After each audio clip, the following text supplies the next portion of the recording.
Bit of a bombshell dropped. McKay Coppins from the Deseret News did what they call Deseret Voices. It's a new podcast series the Deseret News has launched where they're talking with influential individuals across a myriad of different spectrums. And McKay Coppins, who's one of the co-hosts of that podcast, he's a world-renowned at this point writer who's got BYU ties.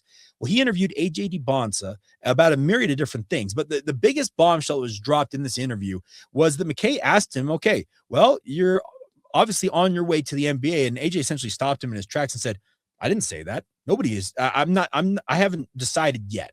And I know a lot of people are like, oh, hold on. What's going on here? Here's the situation is that AJ Dybantsa, I think, really has enjoyed his collegiate experience. And by the way, he has never once uttered the words, I'm a one and done. I know his father, Ace, has made reference multiple times that we haven't said that we're done at BYU or in college after this season. I think it has been widely assumed. I would say that I would be hard pressed to believe that AJ Dybantsa is not going to the NBA draft at this juncture because there are millions of reasons why. And if you know what I'm referring to, I'm referring to money. And I know that money's not the end all be all. And I get all that. But here's the deal. If you pay attention, AJ Dybantsa, the reports were that, okay, when it comes to NIL this year for BYU, that some people at BYU tell you that it's not as high as that is. Others will tell you it's higher, whatever it is. Whether it's $4, $5, $7, $10 million that he got in NIL, which, by the way, includes reportedly NIL deals with the likes of Nike and Red Bull, he is making quite a bit of money, more money than yours truly and many others of you watching and or listening to this podcast will literally ever make in your entire life. He's made that in 1 year playing college basketball for the BYU Cougars. Whether it's between $4 and $10 million, it's quite a significant amount of money. And I understand that, yes, he could command a king's ransom to come back for a second season at BYU or literally any other program in college basketball. They would pay him whatever it feels like they would be required to pay him to return for a second year. But there's a lot of people out there who will tell AJ that, yes, while the 2026 draft is absolutely loaded, it's chock full of talent, because I'm telling you, it feels like this draft could go 10 guys deep in terms of the year. If you're in the first 10 picks, and speaking as a Utah Jazz fan, that's an exciting proposition. You could get a really, really good player. And AJ, he's among the cream of the crop of those 10 or so top tier prospects.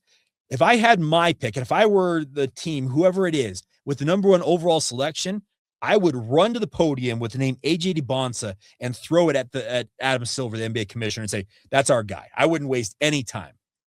Make the pick, move on, and have a franchise piece to build around for the foreseeable future. And that is why I am really hard-pressed to believe that AJ is going to bypass this year's NBA draft as much as the talent is there. Because let's consider the notion. Let's say AJ were to come back next year. The 2027 draft is considered to be far weaker than the 2026 draft. And AJ, I think, would absolutely be projected as the number 1 overall selection in the NBA draft.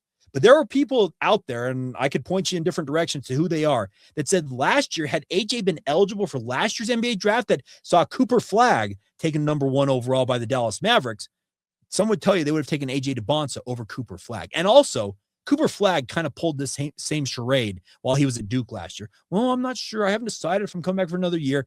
Cooper, stop it. AJ, stop it. We know what your future holds, and that's at the NBA level.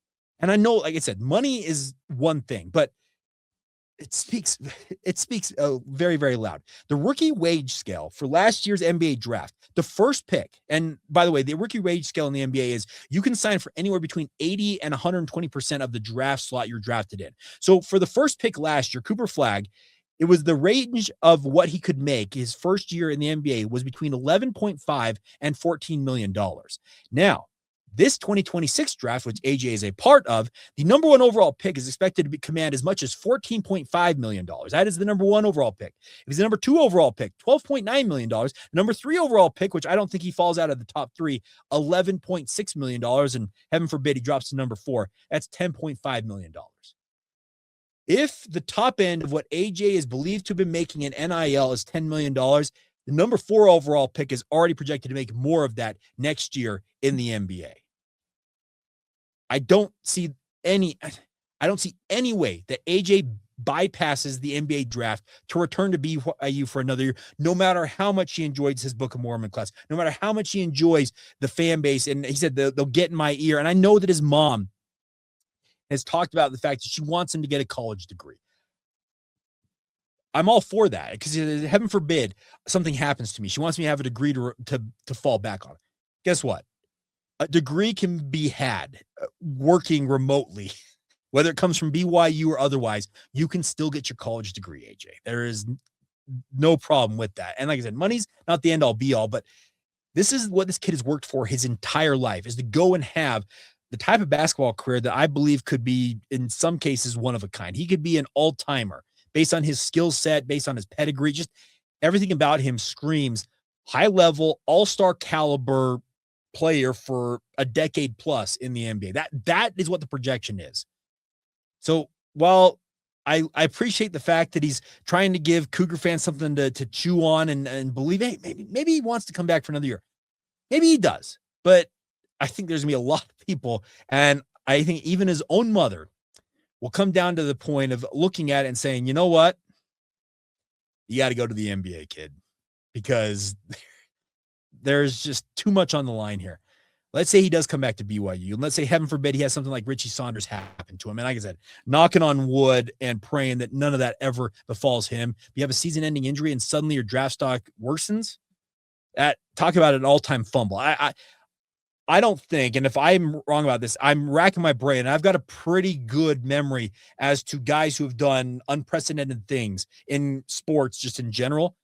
I don't think there's been a player of AJ's caliber, we're talking at worst a top 5 type NBA draft pick, who's ever bypassed the draft and run it back in college. So while I'm sure many of you are going to hop in the mentions, you did it yesterday, and we talked a little bit about it as well and said, well, money's not everything, Jake. He could decide to come back. Yes, he could, but it's not the smart move. Sorry to break your heart, but it is not the prescient move to make in that circumstance.